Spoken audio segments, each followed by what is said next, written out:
Fala galera, tudo bem? O UFC 241 rolou nesse sábado e eu vou dar um panorama das principais lutas aqui pra vocês, como é que foi esse card, então acompanhem tudo comigo, vambora!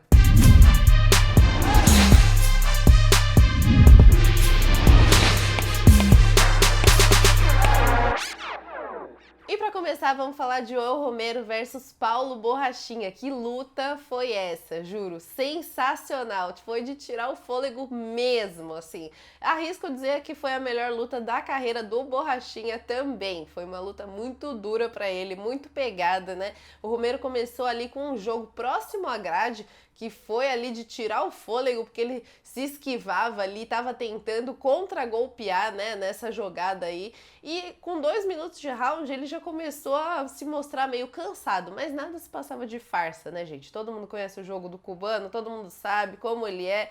Ele abriu a boca ali, fingia de morto, mas era tudo mentira, né? Tudo pra ali desestabilizar o adversário se tornar confiante para ele vir num contragolpe, né, e acabar com a luta. Eu comecei a ficar com uma raiva ali do Romero ao longo dos rounds, cada round que passava eu ficava com mais raiva dele, porque o jogo dele é sensacional no sentido de desestabilizar o adversário, ele é mestre em fazer isso. E ali no primeiro round ele até acusou um chute nas partes baixas ali, teve até um delay, né, porque o chute foi 2 minutos depois, ele tava caído lá. Ninguém entendeu muito bem se realmente pegou ou não, acredito que não mesmo. Foi uma estratégia para ele conseguir dar uma descansada, né, ele faz um jogo chato ali, né, muito de...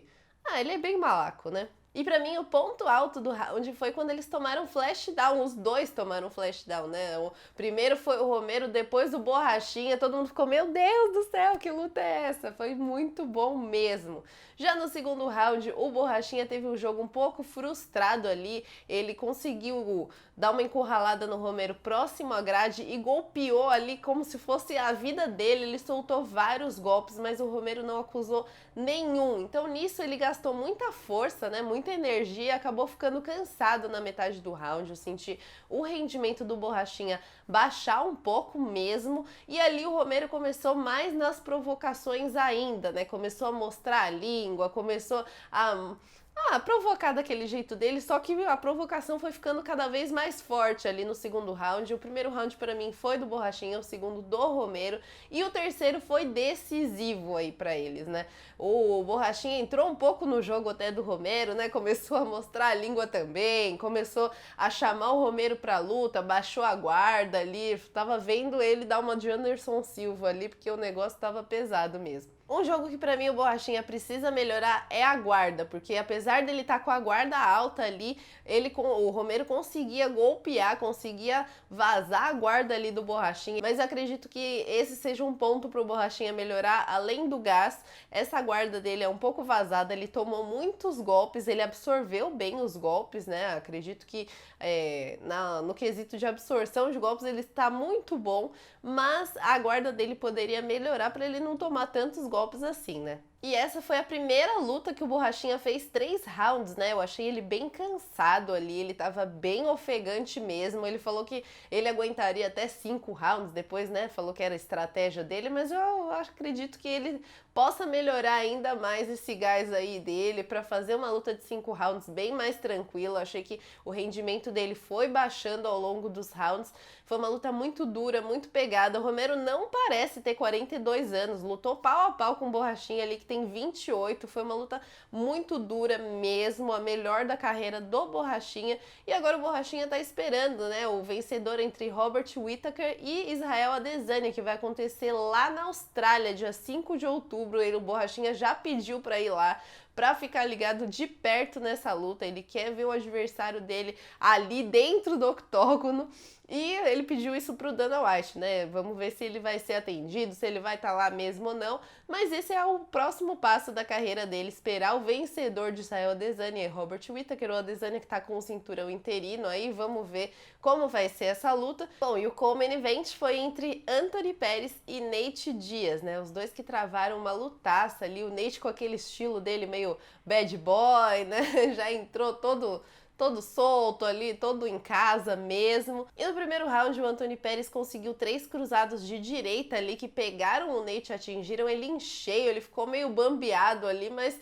nada aconteceu, né? Não foi nada efetivo ali, realmente ele logo se recuperou naquele primeiro round, eles fizeram um bom jogo de solo e no segundo round o Nate conseguiu uma joelhada ali que o Anthony Perez caiu meio sentado próximo à grade, ele sentiu mesmo aquela joelhada e o terceiro round foi completamente do Nate, né, dominado por ele estava indo muito mais pra frente, conseguindo golpear mais, o Anthony Perez já estava desistindo da luta ali, estava escorado próximo à grade, super cansado, ele não soltou aqueles chutes que ele normalmente consegue soltar ali, provavelmente porque o pé dele estava quebrado, até saiu uma foto agora do pé dele, como ficou, que estava horrível, né, provavelmente ele deve ter quebrado o pé naquela luta, o pé ficou bem zoado mesmo, e a luta foi completamente dominada pelo Nate ali no terceiro round, ele estava muito mais agressivo, muito mais ativo na luta, o Anthony Perez foi neutralizado, e acredito que é assim, o Nate não luta desde 2016, a gente vê ele em 2019 como ainda um cara muito idolatrado ali, né, ele entrou ali muito à vontade, se sentindo em casa mesmo 3 anos afastado do octógono, do UFC, ele estava treinando e tudo mais, mas nada tão efetivo, né, ele não estava lutando ativamente, na minha opinião.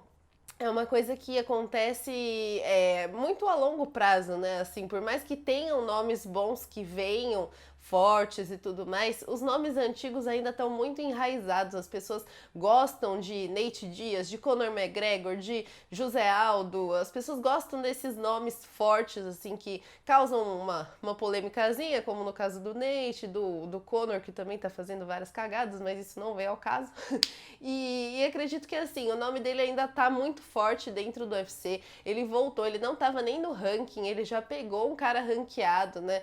Então acredito que o nome dele tá muito ativo ainda dentro do UFC e vamos ver aí os próximos passos dele, se ele vai querer continuar na luta ou se ele vai sumir por mais um tempo, né? Ele é um cara meio esquisitão ali, né? O jogo dele é meio largadão, ele não sabe se fica, se vai, então vamos ver os próximos passos aí dele. E até o Nate pediu o Masvidal ali na entrevista pós-luta, o Masvidal que tava lá assistindo, na hora ele fez que sim, que ele topava a luta, mas acredito que pro Masvidal não seja uma luta tão boa assim, até que porque o Masvidal tá bem ranqueado, né, tá esperando ali se resolverem ali mais pra cima no ranking, mas eu acredito que pro Masvidal essa luta com o Nate não seja tão boa quanto seria com o Conor McGregor, né? E a luta principal foi entre Daniel Cormier e Stipe Miocic, né? Os dois que começaram ali, parecia até um replay da luta anterior dos dois, né? O Miocic começou um pouco movimentando melhor, conseguindo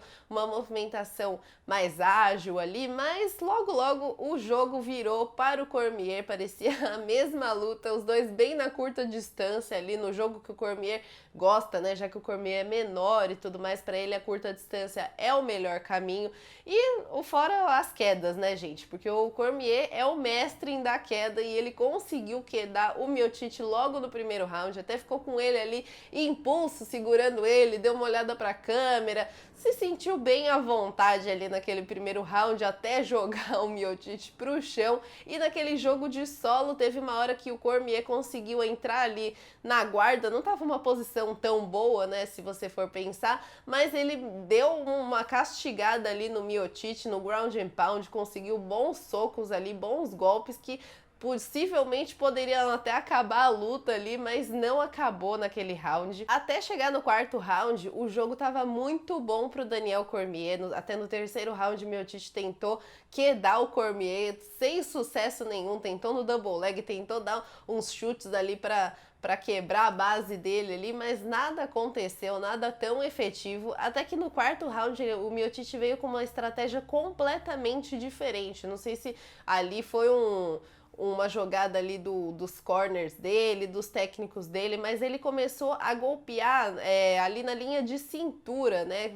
Tanto é que na luta do Cormier contra o Anderson Silva, o Anderson conseguiu golpear ali também na linha de cintura, próximo ao fígado, e o Cormier acusou. Então não sei se o Miocic pegou essa luta como referência, mas esse foi o caminho para a vitória dele, com certeza. Esses golpes na linha de cintura que foram minando o Cormier ali próximo ao fígado, ele foi acusando até que chegou num ponto ali que ele não estava aguentando mais, ele estava sentindo mesmo, e um direto de direita entrou com tudo no Cormier, que abalou ele ali, e a partir de então foi chuva de golpes até a luta acabar. Essa estratégia pro Miocic foi muito boa, foi uma estratégia muito inteligente. Acredito que ele poderia ter feito isso até um pouco antes, né, dos rounds, porque os dois estavam super cansados ali no quarto round, mas foi um jogo que deu certo pro Miocic, ele conseguiu vencer Daniel Cormier, que era minha torcida, né, particularmente. Gostei muito dessa vitória. E assim, acredito que o Cormier, ele deu até fez uma jogada ali, porque ele tirou as luvas, a câmera tava nele, ninguém sabia se ele ia falar que ia aposentar mesmo ou não, mas o lutador nunca quer falar que vai acabar em baixa, né? Raros lutadores que quando perdem falam, eu vou aposentar. Então, no caso dele, ele falou que ele vai pensar, vai discutir ali com a família dele, com a esposa dele, pra ver qual o melhor caminho, se ele vai mesmo aposentar ou não. Não teve coragem de falar que vai aposentar agora, até porque ele tinha acabado de perder o cinturão, né? Então, acredito que, assim, se ele for realmente aposentar agora, ele vai dar essa declaração um pouco mais pra frente, mas pode ser que tenha uma trilogia aí também, né? Vamos esperar os próximos passos. Já pro Miocic, a gente vê 3 caminhos aí possíveis, né? Ou a trilogia com Daniel Cormier, ou a revanche com o Ngannou também, que foi uma luta muito dura ali, ou talvez até um Jon Jones, né? Ninguém sabe ali, porque o Jon Jones agradeceu, falou que a luta dele foi muito boa e tudo mais, falou ali no Twitter, rasgou elogios, mas a gente não sabe se pode rolar essa luta também, né? Então vamos esperar aí. Esses foram os resultados do UFC 241 aí, das principais lutas, né? Comentem aqui embaixo o que vocês acharam, se vocês gostaram desse card, deem um like se vocês gostaram do meu vídeo e se inscrevam também no canal. Eu tenho um Instagram também do Olhar da Luta lá nas redes sociais, que eu coloco as principais novidades do cenário do MMA e também do Jiu-Jitsu. Então é isso, galera. Falou!